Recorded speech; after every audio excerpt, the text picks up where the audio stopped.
Good afternoon, everyone. Thank you for taking time out your busy schedule, especially at this hour, to come to our workshop on procurement fundamentals, doing business with the City of Chicago. I will forewarn you that there's a lot of information that we're going to cover in a short period of time. Sometimes I cover it before the 4:15 mark, but it's very important and valuable information.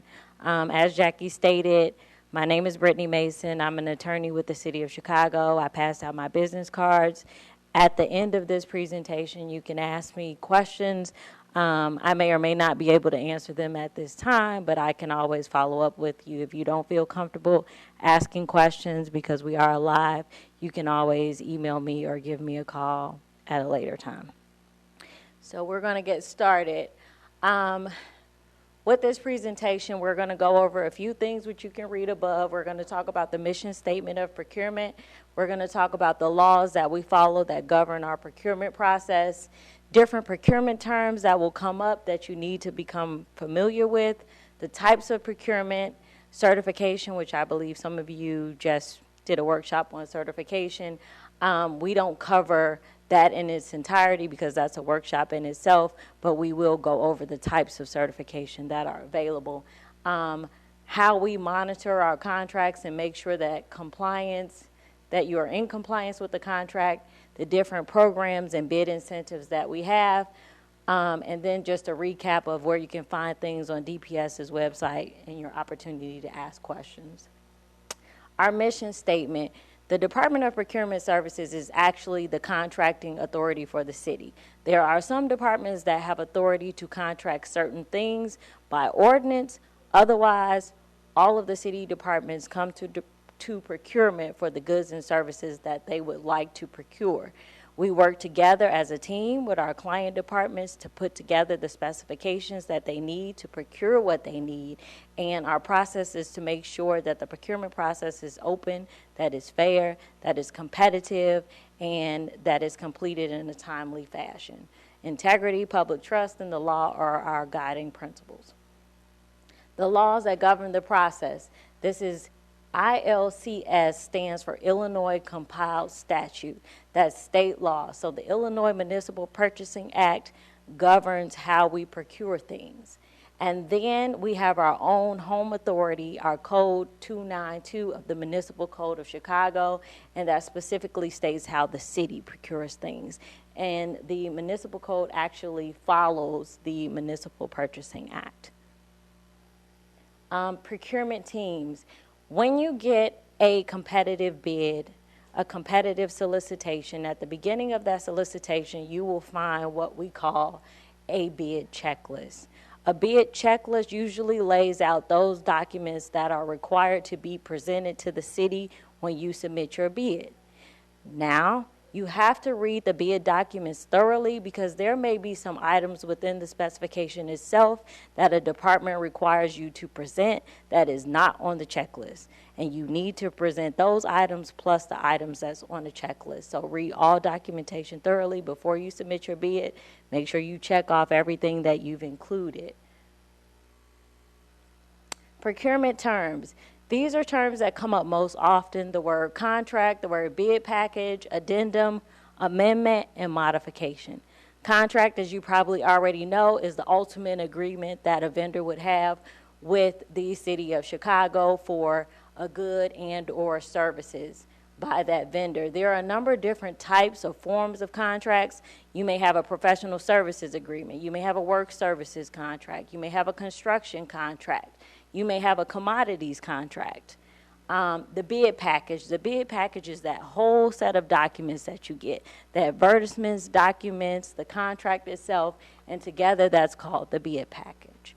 An addendum is when there's requirements that are changing in an invitation to a bid, a request for qualifications, or a request for proposals. And those terms are actually different types of solicitation, in case you don't know.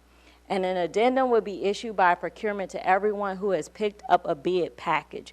If you pick it up from Bid and Bond Room, you sign in, that information is emailed to you.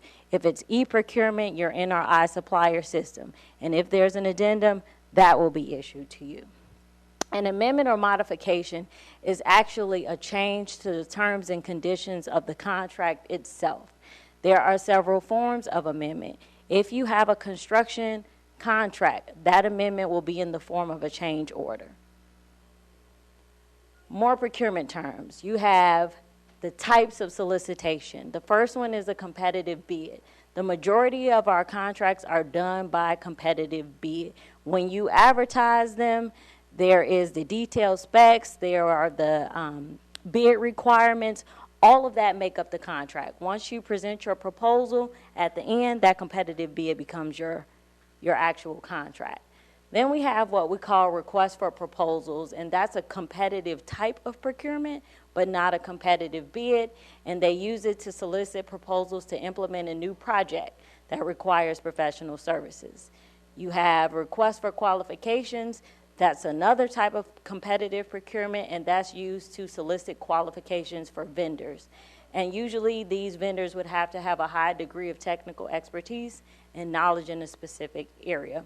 You will further see later on that the slides is request for qualification. You submit your qualifications, and the city would determine who is highly qualified, and they would put together a pool.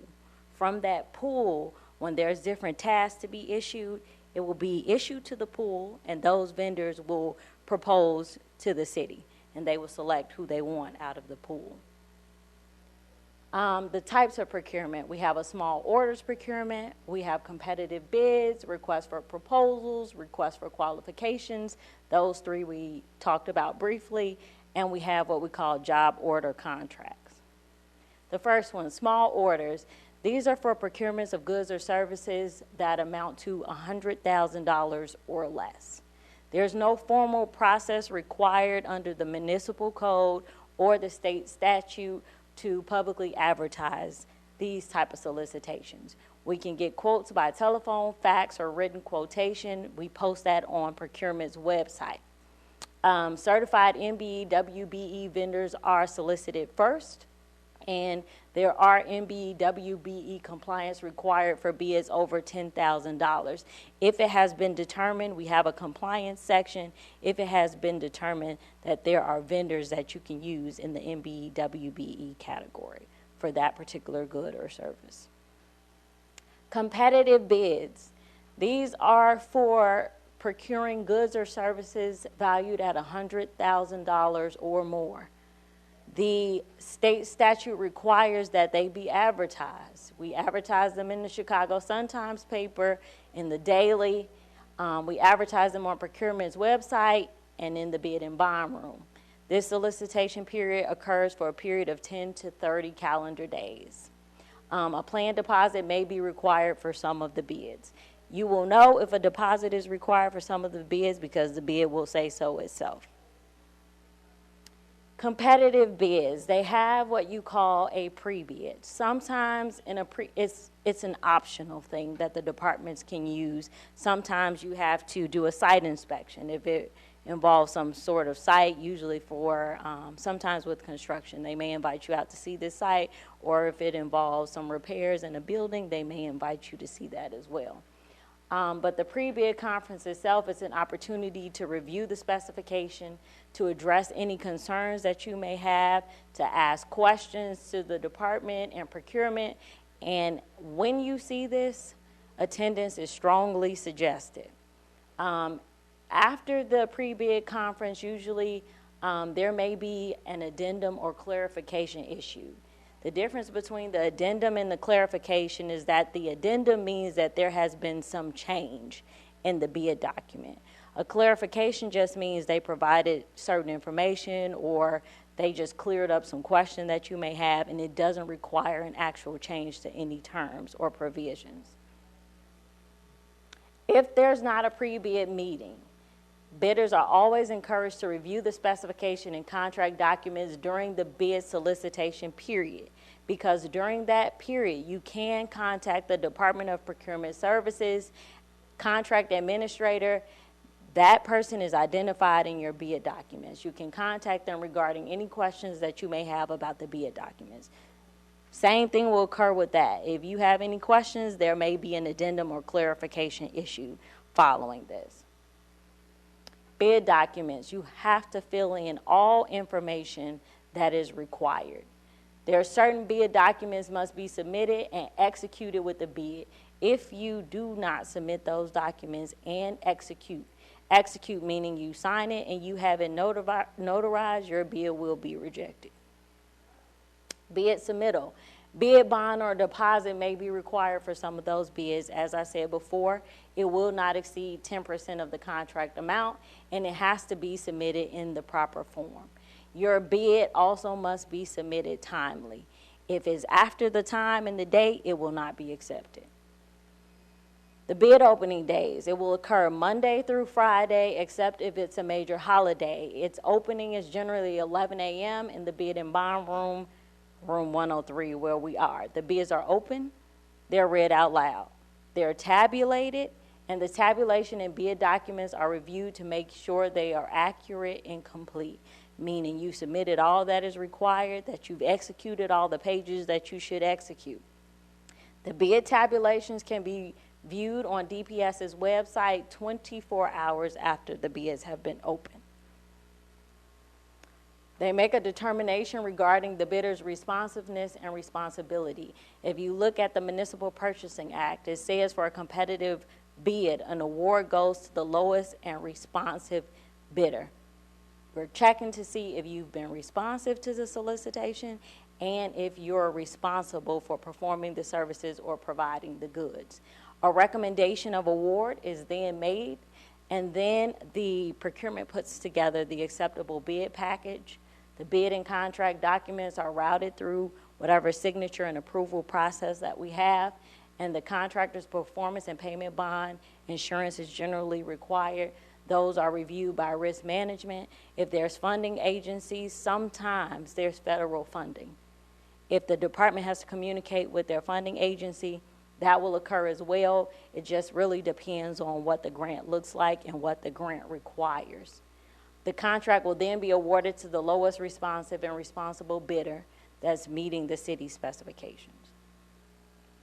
Request for proposal, the next type of solicitation, is used to solicit proposals to implement a new project requiring professional services. It's used when the city doesn't have someone in-house that has the expertise to perform that service. So basically, they issue this RFP. The RFP will define objectives and scope of services, but it's not going to detail every specific thing. They're going to require you to submit how are you going to perform these services? Who are you going to utilize to perform these services? You will be required, there's what we call required content that you will be required to submit to the city to help them evaluate how you're going to perform those services. And from there, there's a section in the RFP about evaluation criteria, how they're going to evaluate you on your response, what the evaluation process looks like. And that's a very detailed process. Low price is not the only factor when it comes to an RFP. They really want to look at if you are qualified to perform these services and how you show the city you're going to perform them. An award is made to the highest rated or ranked respondent in this circumstance. If you go back to competitive bid, again, it's about the lowest bidder. This one is not. Request for qualifications. It's another method used to solicit qualifications from companies who possess a high degree of technical expertise and knowledge in specific areas. The city will pre-qualify these companies, and they build a vendor pool. The vendor pool has to respond to future task orders that are issued by the city under a master agreement. Evaluation and selection is based on qualifications and your technical competence. For architecture and engineering RFQs, there's no cost proposal. That's negotiated at a later time under the master agreement. And most commonly used for architectural and engineering design contracts in certain categories of consulting is this solicitation method. Then we have what you call job order contracts, and that's a competitive bid for construction programs. They're firm, fixed price, competitively bid, indefinite quantity contracts, and they're specifically designed for each department's construction programs. These are used for small to medium-sized projects, not large construction projects. And they solicit qualification from companies who possess a high degree of technical expertise and knowledge. And instead of bidding very specific scopes of work, they issue this job order contract. They detail what the services would be for. Then they work together with the vendor who is selected as the lowest responsible bidder to scope out the work. The pricing is based on a construction catalog that's already put together. And what the bidder actually bids in a JOC is what you call, it's in the next slide, sorry, the previous slide. I don't see it here, but usually it's working hours. You bid price adjustments to the working hours. It's normal working hours, and then it's outside of those normal working hours is how the job order contract works. So you have your unit price. You have your unit price book. That's the construction task catalog that's already put together. And basically, this construction task catalog has various services and pricing for those services. And then from there, you have the price adjustments that you bid for work hours. Award to the general contractor offering the most favorable, here, adjustment factors against the price book, work performed during normal working hours, and work performed other than normal working hours. The value of the JOC contract really depends on the departmental needs and then the budget that they have in place. You will also see included in every solicitation what we call economic disclosure statements. The EDSs address the disclosure of ownership. There's online completion of the EDS, and that's mandatory for most of our solicitations. If it's not online, they will let you know. In addition to the applicant having to complete this EDS, any legal entity which owns more than 7.5% interest, direct or indirectly in a company, also has to complete this EDS. This EDS is very important because there's questions in the EDS that will determine whether you're even eligible to do business with the city of Chicago, and it's based on different ordinance requirements. Certification, as some of you may have taken that workshop already, there's 6 types of certification. We have minority-owned business, women-owned business, business enterprise owned by people with disabilities. We have disadvantaged business enterprise, airport concession disadvantaged business enterprise, and veteran-owned business enterprise. And the requirements for those is businesses must be at least 51% owned and controlled by qualifying minorities, women, veterans, individuals with disabilities, or some other disadvantaged individual. You also have to be a small business, you have to be viable, and you have to be independent. MBE, WBE, DBE participation. There are certain ordinance sections that govern these minority and women business enterprise participation. That's 292420 for MBE, WBE other than construction contracts. That's 292650 for MBE, WBE construction contracts. 49 Code of Federal Regulations, Part 26 is what set forth the rules for disadvantaged business enterprises on federally funded contracts. What you will find in the MBE, WBE special conditions is that those MBE, WBEs have to perform a commercially useful function. What does commercially useful function means? It means that the firm that is certified has to be responsible for the execution of a distinct element of work in the contract. You have to perform it, manage it, and supervise the work involved, or fulfill the responsibilities as a joint venture. A contractor is not entitled to a reduction or waiver of the MBE or WBE goals during the performance or after substantial completion unless they have requested in writing one by the CPO. A contractor seeking a waiver or reduction of MBE and or WBE goals must demonstrate to the satisfaction of the Chief Procurement Officer that they have made good faith efforts to meet its MBE and WBE utilization goals. And you will find that in your contract documents when you see the special condition requirements, what it means to make good faith efforts. Contract monitoring and compliance. There's a whole group in the Department of Procurement Services that actually monitors the MBWBE compliance on a contract. They also encourage compliance with the Chicago Residency Ordinance and equal opportunity commitments. What the Chicago Residency Ordinance requires is that if you have a construction contract and it's estimated at $100,000 or more and is funded by the city of Chicago, the city, not federal funds, then 50% of the total work hours must be performed by actual residents of the city of Chicago. 7.5% of those total work hours must be performed by project area residents. You will see the project area map in the construction contract. Equal employment opportunity. That's a way to promote equality of opportunity for minorities and female personnel on city-funded construction projects. Again, these involve construction projects. You get an award criteria determination is based on a canvassing formula. It has to be inserted into each contract specification that's $100,000 or more in construction. Bidders are invited to propose a minority and female employee utilization goals. In the canvassing formula, there's a cap, but that's only for evaluation purposes. We do encourage you to utilize more than the percentages in the contract. Ways to achieve compliance. You can be a prime contractor, that's an MBWBE or DBE, or you can joint venture with an MBWBE or DBE.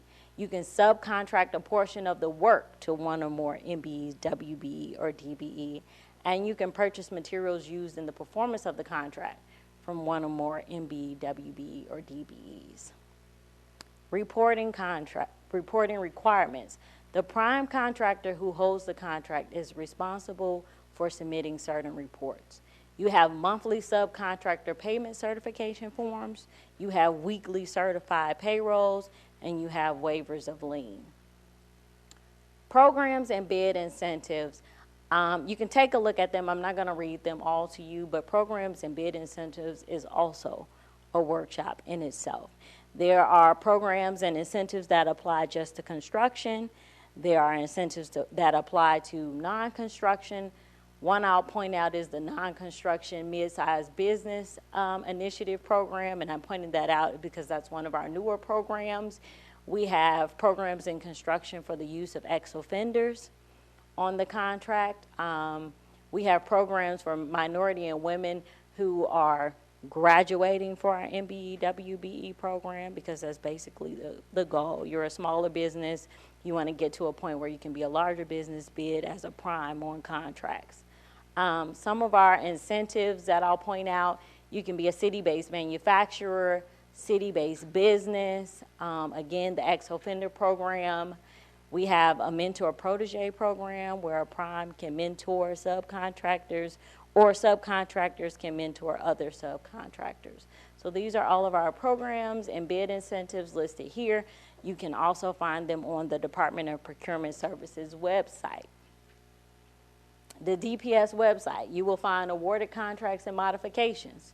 You will find any payments made on contracts. You will find bid tabulations, bid opportunities.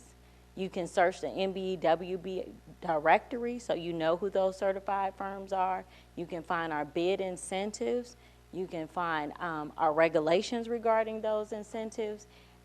And that's all on the cityofchicago.org procurement website.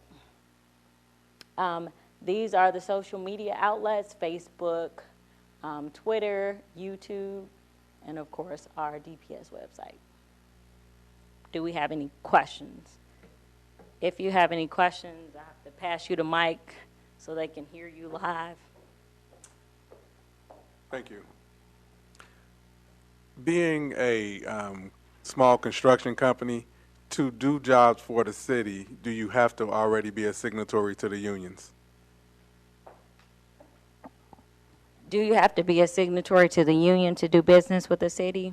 So there's certain, with construction programs, they do include the project labor agreement requirements in the contract.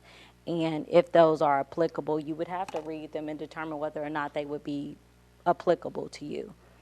I can't say for certain whether or not just being a small business in the construction industry, you have to be a signatory to the union.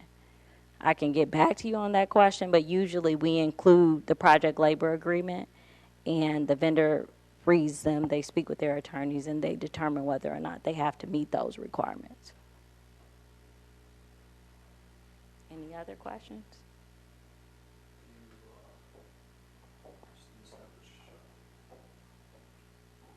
Could you go back to the previous page so I can get the website, write the website down?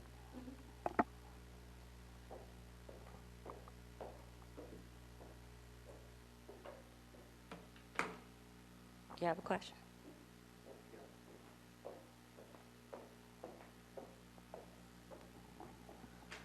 For the small orders, since there's no public advertisement required, would they appear in the portal? Or where would those appear? In the iSupplier portal? That's where they would appear. They would. We do the small orders via e-procurement. And generally what it is just a smaller advertisement that the city does.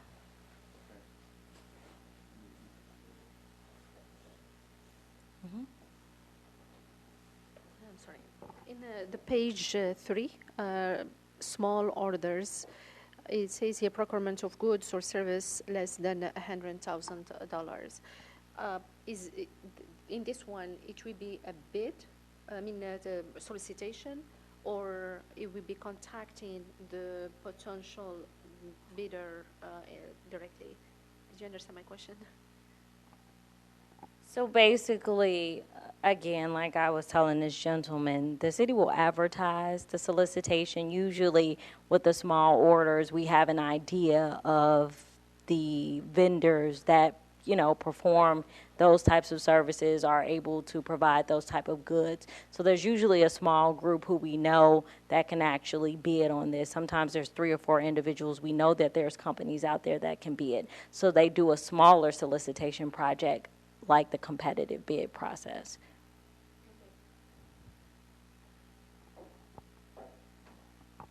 Okay, on this page about the reduction waiver and good faith efforts, it says that you can get a waiver of an MBA and or WBE goals if it's made good faith efforts to meet its MBA. Like, can you explain that? Like, so if we're, let's say right now I was trying to bid on something, could I try and do this to say that I'm getting those certifications? Like, I guess is what I'm not understanding. Like, how do I get that waived or in good faith in order to say that I'm doing that while this is due? Or is that not what I'm reading? Okay, so let me explain. So with our solicitations, if it's determined that a certain percentage, so generally for non-construction contracts, the MBE and WBE goals for the contract is 25% minority and 5% business. For construction, is 26% minority and 6% women. As a prime, you have to be, as a prime contractor, if you bid as a prime contractor on the contract, you have to meet those goals. If what you're saying is, hey, I'm bidding on this contract, I don't know any minority or women business out there that can perform these services that I can sub to, you can apply for a waiver or reduction in those goals. But that means you have to make a good faith effort. You have to have reached out to the assist agencies that were included in the contract, and that's your effort to say, well, I looked, I searched, I went through these agencies, no one can perform these services. That is what you submit in writing to the CPO to say that you can't meet those goals. If what you're asking is, I'm trying to be certified, that's what you're saying. So at the time that you, in order to qualify to meet those requirements, at the time that you get ready to perform the contract, you must be certified. You cannot be not certified and fulfill those goal requirements. So you just can't say, oh, I'm trying to be certified. Can you reduce it or waive it? That doesn't work. When you perform, you have to be certified. If not, you have to find another way to try to meet those goals through the use of other entities.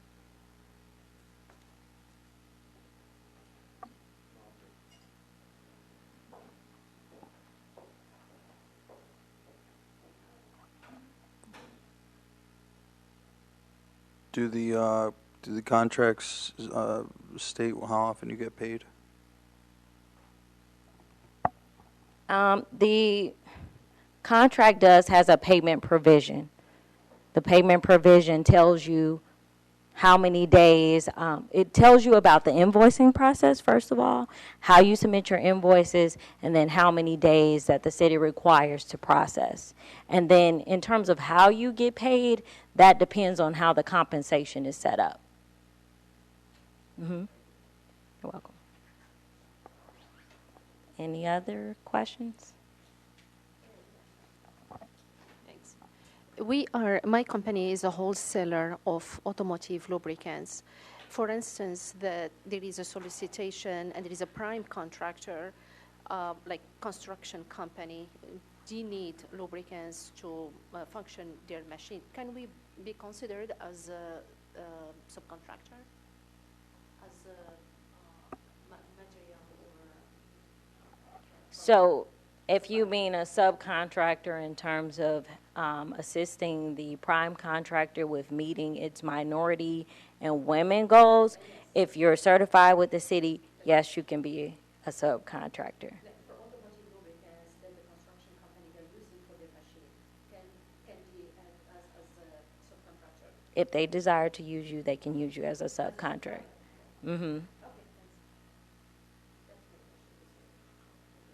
As a direct supplier. That was one of the goods. They can purchase supplies directly from an MBE or WBE. Is that it? Okay, well, thank you. That's all.